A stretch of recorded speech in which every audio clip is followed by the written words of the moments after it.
Namaskar and welcome to Diplomatic Dispatch. I'm Vikas Swarup, your host on this show, which takes you every week to a new part of the world for an in-depth look at India's interests in and engagement with our country of focus. This episode is going to be different. We will be focusing not on one country, but 10, because we will be taking a closer look at India's relationship with the Association of Southeast Asian Nations, or ASEAN, as it is popularly known. Formed in 1967 with 5 countries, ASEAN is now a 10-member regional grouping that brings together Brunei, Cambodia, Indonesia, Laos, Malaysia, Myanmar, the Philippines, Singapore, Thailand, and Vietnam on a common platform to promote economic, political, and security cooperation.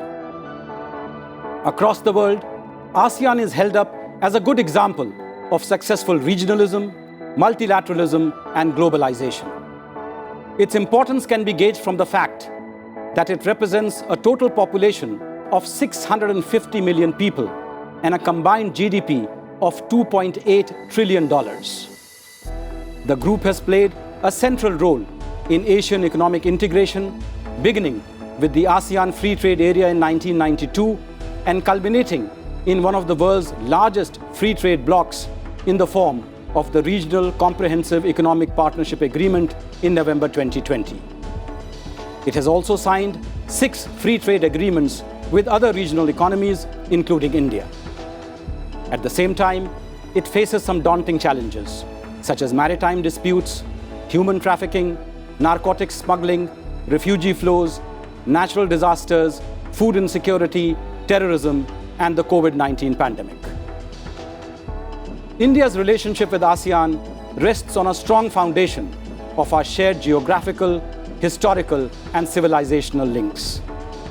The 2 biggest religions of Southeast Asia, Buddhism and Hinduism, spread from the Indian subcontinent. The biggest temple in the world is not in India, but in Cambodia.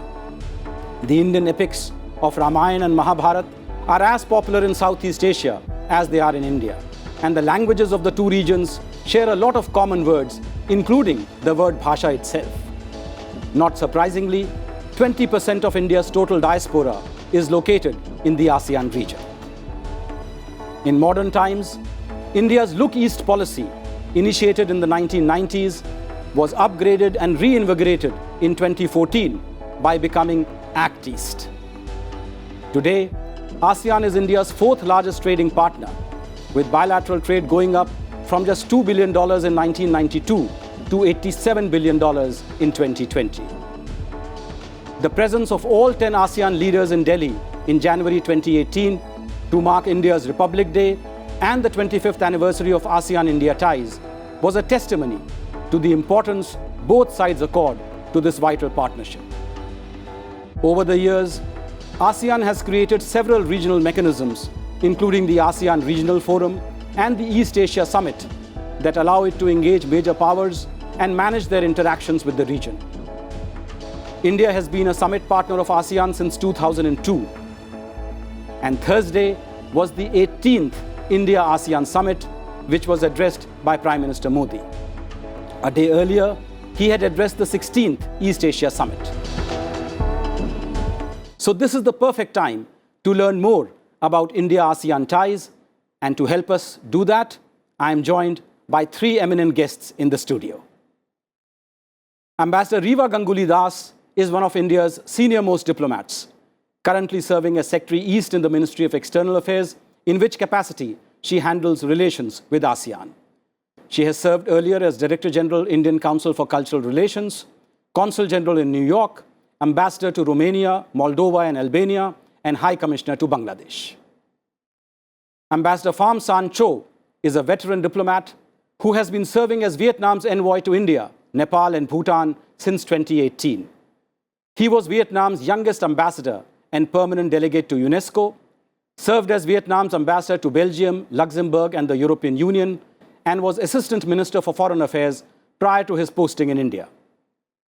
And to give us the economic perspective, we have Mr. Chandrajit Banerjee, the Director General of the Confederation of Indian Industry. CB, as he is popularly known, has been with the CII for over 34 years and has served as its Director General since 2008. Under him, CII has developed a strong focus on ASEAN. So welcome to all of you. And let me begin with you, Ambassador Chau. We all know the importance of ASEAN and its centrality in India's Act East policy. But what is the value that India brings to ASEAN? I believe that the value that India brings to ASEAN is multiple-fold. We believe that it is, first, is a moral support, and secondly, is a physical support, and thirdly, is a substantial support and value. It is a support of the past, of the present, and of the future. You mentioned in your introductory remarks that we share historical, cultural, and civilizational linkages. That is the past. And today we have a lot of similar views on world affairs. Particularly, we have a convergence of views in our respective Indo-Pacific outlook and vision. We also share a lot of important views on the necessity to maintain peace and security across the world and to fight terrorism and to build a world based on international law. Therefore, I believe that that value will not only for the current generation, but it also for the future generation. Thank you very much, Ambassador. Turning to you, Secretary East, you attended the 18th India-ASEAN Summit, which was addressed virtually by Prime Minister Modi. And in fact, you were there in the room with him. What was the broad message that Prime Minister Modi gave to the ASEAN leaders? Prime Minister Modi participated in the 18th ASEAN-India Summit. The leaders discussed the entire gamut of our India-ASEAN relations, including its strategic, economic, and socio-cultural aspects. They discussed how to strengthen the India-ASEAN relation further. As you know, next year there is a landmark year. India-ASEAN relations complete 30 years. And 2022 will be celebrated as India-ASEAN Friendship Year. The leaders also discussed post-COVID recovery and the assistance that India has provided for COVID. PM reiterated the support to ASEAN initiatives in this regard. India has already contributed medical supplies worth $200,000 to ASEAN's humanitarian initiative for Myanmar and $1 million for ASEAN's COVID-19 response fund, in addition to the vaccines which have been supplied through the COVAX mechanism. If you ask me to summarize it in one sentence, I would like to say that that India, being a trusted partner for ASEAN for ensuring peaceful, prosperous and resilient Indo-Pacific in the post-COVID era, was really the message of the summit, at least from our point of view. Connectivity has become a very important issue for both India and ASEAN. Could you tell us what is India doing to boost connectivity partnerships across the ASEAN region? Connectivity, as we know, is very important for trade and prosperity. It is also important for the region for building trust and relations between people. India and ASEAN countries share land and maritime boundary with each other. ASEAN has a very important program called Master Plan of ASEAN Connectivity 2025 and we recognize connectivity as a very important pillar of our relationship. The India-Myanmar-Thailand trilateral highway and its eastward extension and the Kaladan multimodal projects are some of the important projects on the ground which are under execution. In terms of digital connectivity, we do a lot of work with the CLMV countries within the parameters of the Mekong-Ganga Cooperation Forum, and several IT centers of excellence have already been set up in many of these countries. And people-to-people connectivity is something which is very strong between India and the ASEAN region, with the kind of history and heritage that we share. Coming back to you, Ambassador Chau, you must have heard Prime Minister Modi address the ASEAN leaders at the 18th India-ASEAN Summit. How do you see the future partnership evolving between India and ASEAN? Let me first expressing our high appreciation to the fact that Prime Minister Modi participated on the 7th time to this summit. And this is a strong indication of India's support and commitment to ASEAN's centrality. It also indicates a strong support by India to ASEAN institutions, because not all leaders of ASEAN partners participate often to this summit. And secondly, I would like to stress that together with the connectivity mentioned by Secretary East, I would like to add one area is education. We appreciate the fact that India has provided to ASEAN 1,000 scholarships, PhD, which is a game changer for the relations between our two countries in terms of people to people. But I would like to broaden the cooperation not only in the area of physical connectivity, but also in the area where we closely cooperate together at other international fora, like at UN Security Council. And I want to conclude by saying that in the world today, the role of middle power is very important, and regional organizations become more relevant. So India, as a growing bigger middle power, and ASEAN as a very successful regional organization, is very good for these two to go together and work together for the common cause of humanity. Thank you very much, Ambassador Chau. Turning to you, Mr. Banerjee. India-ASEAN trade has been increasing year on year, and there are some reports suggesting that it might even double in the next 5 years. From a business point of view, which are the sectors of greatest promise for the India-ASEAN business partnership? Thank you. If I listened to the Honorable Prime Minister today and going back in the East Asia summit when he spoke about, and also if you really look at what the Honorable External Affairs Minister spoke a few weeks back at the India-ASEAN Business Summit, I get 5 very quick areas to talk about where business can contribute. And business has been, I think, extremely excited over the last few years, and we see a great prospect in terms of as we look ahead. Number one, and one point which came out very clearly was our contribution and our self-strengthening the global supply chain. And especially that's going to be extremely important to develop some of the resilient supply chain. Today, as we all know, that the global supply chain is sort of in a flux. And if we do not strengthen this, we would have issues which would relate to trade and investment. So I would think that a major focus, and I see a great opportunity in developing that. Second piece I see, which India again has done extremely well and is well known for, is the entire space of digital connectivity. And we have been able to build certain platforms, certain very critical platforms, which have really resulted in phenomenal inclusivity. So I see that being a huge scope of Indian companies trying and develop that in ASEAN countries. That's a new thing that we can do. That's a very exciting business to be in. Indian startups could benefit a lot from it, and we should explore that. The third piece, again, in the context of the world that we are living in today, is pharmaceuticals. And again, India has earned respect. India has earned phenomenal goodwill. And I think there's a huge scope of that for us to expand on it. The scope to expand on it lies in areas of joint production, joint research, joint work. And I think we should pick and choose certain countries, especially the low-hanging fruits, with whom we can take that forward. Secretary Das spoke about where we have issues related to connectivity. And whenever we do a business conference with any ASEAN country or a group of ASEAN countries, one thing which keeps on coming up like a broken record is logistics, connectivity. So I think it's time now for us to step that up, and I think that's very, very critical. There is opportunity again for Indian companies to participate in it and move ahead on it.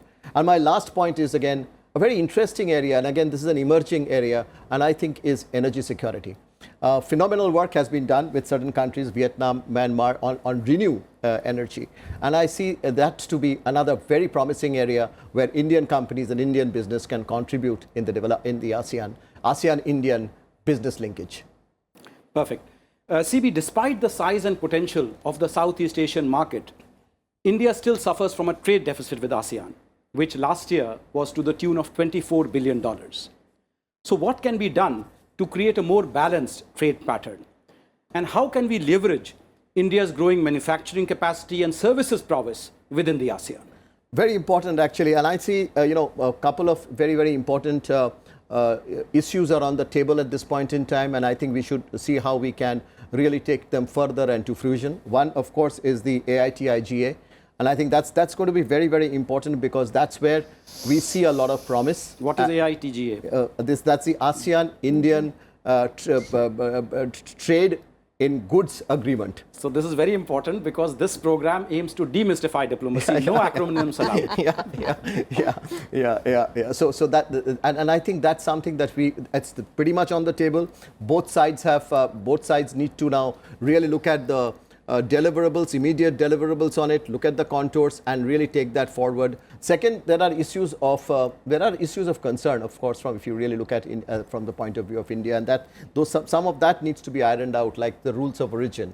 And I think that's something that, again, we should deliberate and see to it that those concerns of India are actually sort of addressed and addressed well. You spoke about services, and I think that's again a big strength of India, and I think that's something again is also of opportunities, be it on the IT, be it in the healthcare space, be it in the area of education, I would imagine. So mutual recognition of degrees, certifications, skilling, all of that basket is extremely important, and I think that discussion and that negotiation is going to be very, very critical as we go along.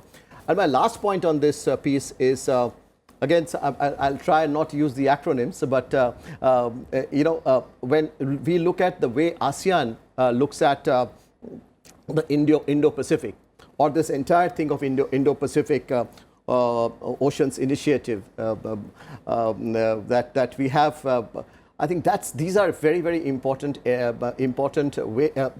issues that we need to again deliberate and discuss and see to it that, and again, I'll try and expand on the acronym SAGAR, and that's again going to be very, very critical as we look at this as security for growth for all in the region. Picking up from CB's point on the Indo-Pacific, Ambassador Das, Prime Minister Modi in his speech today highlighted ASEAN centrality and unity as an important pillar of India's Indo-Pacific vision. How exactly does ASEAN fit into our plans to ensure a free, open, inclusive, and rules-based Indo-Pacific?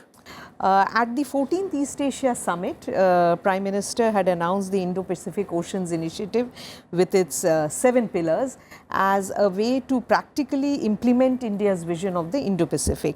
We are very happy that today at the summit, the leaders adopted a joint statement on ASEAN outlook on Indo-Pacific and Indo-Pacific Oceans Initiative. So this joint statement is again, it shows that there is so much of overlap and synergy between the way ASEAN looks at Indo-Pacific and the way we look at Indo-Pacific. And this is again a great opportunity for us to collaborate and work on the Indo-Pacific. Prime Minister also invited ASEAN countries to come on board and take lead on the various pillars of Indo-Pacific, and Indonesia has already done so. They are the lead with us on maritime resource pillar, and I think this joint statement which really clarifies the convergences that are there between Indo-Pacific and AOIP will be a good starting point for us to work together. Ambassador Chau, many experts believe that ASEAN's biggest challenge is presenting a unified approach towards China, particularly in response to Beijing's claims in the South China Sea, which overlap with the claims of many ASEAN members. So tell us, how is ASEAN dealing with an increasingly assertive China? You know very well that in order to find a consensus among 10 ASEAN members, it is not easy. It's become more challenging when the issue is of great complexity and sensitivity like South China Sea. But ASEAN have made it. In the recent declaration, we have the whole page that reflects the situation in South China Sea. Why you are able to make it? Because number one, ASEAN has its own way of getting things done. So we do gradually, very gently, through consultation, through getting inputs, and we got a consensus on the matter. Number two, I believe that peace and security are crucial to every country, regardless of the size of the country. The bigger country come with the bigger responsibility. So everybody understands that without peace and stability, you cannot develop country and you cannot have a prosperous country. And number three, between ASEAN and China, we do have a series of dialogue mechanisms. We also have the high summit dialogue between the two sides, like China and ASEAN summit. We also have ministerial dialogue, and we also have at the moment discussions on COC. So it's very important. Code of conduct. Code of conduct. I'm sorry. Yes. So I believe that with the ASEAN way, with the determination of all parties concerned, and with the willingness to respect international law and to respect the legitimate interests of all parties, we are able to address it. CB, the China factor is linked to my next question for you. Last year in November, the ASEAN countries, together with China, Japan, South Korea, Australia, and New Zealand, signed the Regional Comprehensive Economic Partnership Agreement, RCEP, forming the world's biggest trading bloc, representing nearly a third of the global economy. But one Asian economic giant was missing, India. Despite protracted negotiations, New Delhi refused to join the accord. Do you think it was the right decision? If I can list out just quickly five roadblocks, if I can say, that one faced vis-a-vis RCEP. And business was initially very optimistic about RCEP from the business side. We, of course, had this concern, as you rightly mentioned. You talked about China. China was a concern. We had negative trade balance, as you mentioned in your opening statement, with 10 other countries. Now, we wanted adequate safeguard. Well, one didn't see that coming during the course of the RCEP. So that was point one, which disturbed. The second was, again, another very important area, and this entire piece on services.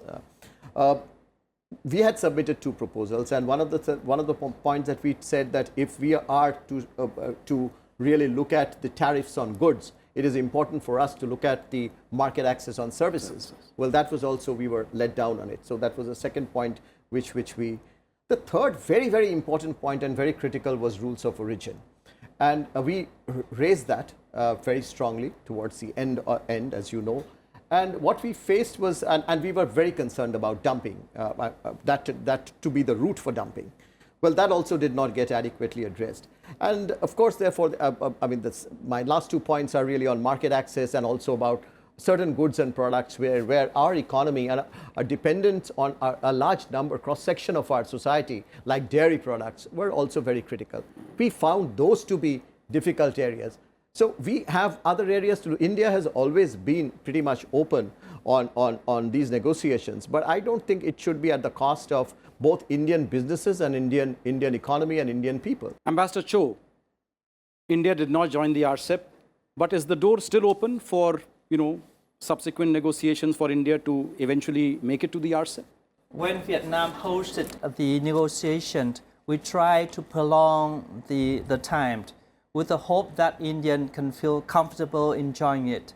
And when we are about to close the agreement, it is also in Vietnam, we try to work out a set options for India to join.